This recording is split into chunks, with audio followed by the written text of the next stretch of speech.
25 सितंबर को जो घटनाक्रम हुआ उसका संज्ञान लेकर नोटिस इशू किए थे, उनके जवाब भी आए। अब तक उस पर कार्रवाई हुई नहीं हुई, क्यों नहीं हुई, इसका जवाब तो पार्टी की लीडरशिप दे सकती है। अधिकारी हैं, ऑफिसर्स हैं, वो रिटायर बाद में होते हैं, उनसे पहले उनके नियुक्ति पत्र आ जाते हैं।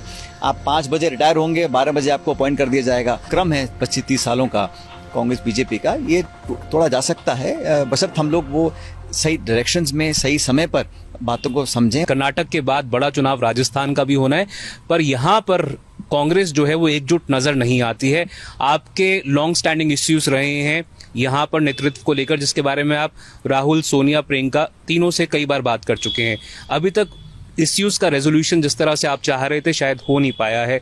राजस्थान में क्या लगता है, क्या पार्टी एकजुट तरीके से काम कर पाएगी? पिछले 25 साल का जो क्रम चला आ रहा था, एक बार बीजेपी एक बार कांग्रेस का, वो तोड़ पाएगी? कर्नाटक में एक स्पष्ट बहुमत के साथ कांग्रेस पार्टी में सरकार बनाएगी, ऐसा मुझे लगता है। और अब चुनाव की घोषणा हो गई है तो बहुत समय बचा नहीं है। जहां तक राजस्थान की बात है, छत्तीसगढ़, मध्य प्रदेश, राजस्थान, इन तीनों स्टेट्स के चुनाव इकट्ठे होंगे और वो लोकसभा चुनाव से ठीक पहले होंगे। इसलिए मैं हमेशा कहता हूं कि कांग्रेस पार्टी को स्टेट्स में जीतना बहुत जरूरी है, ताकि हम 2024 के लोकसभा चुनाव में एक एनडीए को चुनौती देकर हम पराजित कर सकें। स्टेट्स का इलेक्शन जीतना हमारे संगठन के लिए बहुत अनिवार्य है।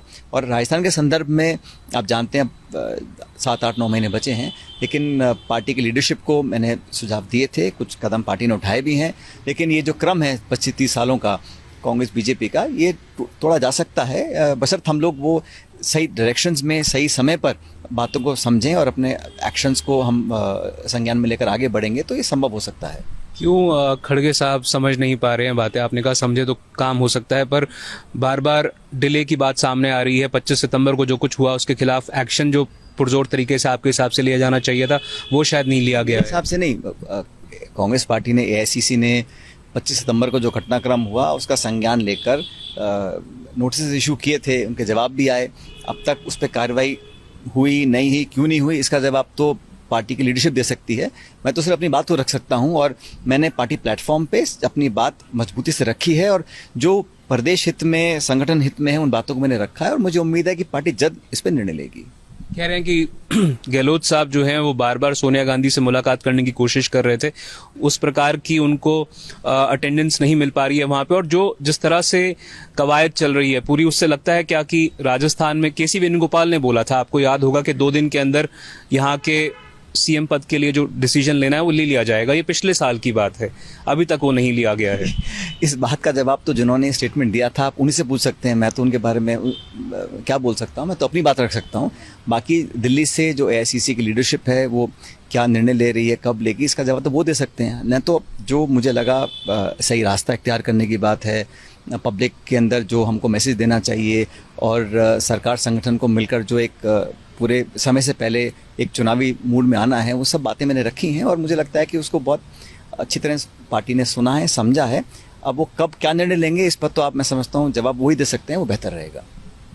इस मुद्दे पर एक आखिरी सवाल आपसे, 10 जनपद पर आपकी बातचीत हुई है कई बार, सोनिया जी से, राहुल जी से, प्रियंका जी से हुई है। आप कह रहे हैं कि आपकी बात ठीक से सुनी गई है, पर जो ब्लूप्रिंट आपने पेश किया पार्टी के सामने, नेतृत्व के सामने, उसको लेकर पार्टी का क्या कहना है? क्या उनको लगता है कि राजस्थान में अगर अब चेंज कर दिया गया नेतृत्व तो पंजाब जैसी हालत हो सकती है? ऐसा है, जो मेरा डिस्कशन लीडरशिप के साथ हुआ है वो मैं आपको क्यों उसके बारे में बताऊंगा। ये हमारा उनके बीच का मामला है और जो हम सबके हित में है वही चर्चा दोनों पक्षों की तरफ से हुई है। और जैसा मैंने कहा, अल्टीमेटली क्या डिसीजन लेना है नहीं लेना है ये लीडरशिप के ऊपर डिपेंड करता है। मैं तो अपना काम कर रहा हूँ, पब्लिक में जा रहे हैं। आपके जो समर्थक हैं उनमें एक उत्सुकता है, कहीं ना कहीं एक बेसब्री भी है। वो कहते हैं कि वो देखना चाहते हैं आपको मुख्यमंत्री के पद पर, और आप भी कई बार कह चुके हैं कि जो कार्यकर्ताओं का ड्यू क्रेडिट है, जिन्होंने 5 साल विपक्ष में रहकर लाठियां खाई, सड़कों पर आंदोलन किए, उनको अपना ड्यू मिलना चाहिए। उनको आप क्या कहना चाहेंगे, क्योंकि अभी तक कहीं ना कहीं उनमें एक सेंस ऑफ डेस्पिरेशन अब आ रही है? ऐसा कुछ नहीं है। मैं जो मेरा पक्ष है वो इतना बड़ा संक्षिप्त में बताना चाहता हूं मैं आपको देव जी, कि जिन लोगों ने पार्टी के लिए काम किया वो किसी की भी नेता से संबंधित हों, किसी गुट के भी, कथित गुट से भी हों, लेकिन पार्टी के कार्यकर्ता अगर हैं तो उसको सब लोग मान लेते हैं। लेकिन जो अधिकारी हैं, ऑफिसर्स हैं, वो रिटायर बाद में होते हैं, उनसे पहले उनके नियुक्ति पत्र आ जाते हैं। आप 5 बजे रिटायर होंगे, 12 बजे आपको अपॉइंट कर दिया जाएगा और थोड़ा बहुत चलता है। लेकिन अगर एक लार्ज स्केल पैसा होता है तो वर्कर्स को, नेताओं को लगता है कि भाई हमने पार्टी के लिए काम किया, और जो अधिकारी पहले 40 साल राज किए, उनको आप भाई थोड़ा बहुत मैं जानता हूँ, अच्छे लोगों को मौका देना चाहिए। सिविल सर्वेंट्स हैं, कोई जुडिशरी में है, कोई ऑफिसर्स हैं, अच्छा होना चाहिए, लेकिन अनुपात के हिसाब से होना चाहिए ना। तो मुझे लगता है कि राजस्थान में कम से कम हम लोगों को इस पर ध्यान देना चाहिए, AICC में भी, प्रदेश में भी, कि हम अच्छे कार्यकर्ताओं को किसी भी प्रांत किसी भी जिले के हों, किसी भी कथित नेता के साथ हों, लेकिन पार्टी के हों तो किसी को कोई दिक्कत नहीं है।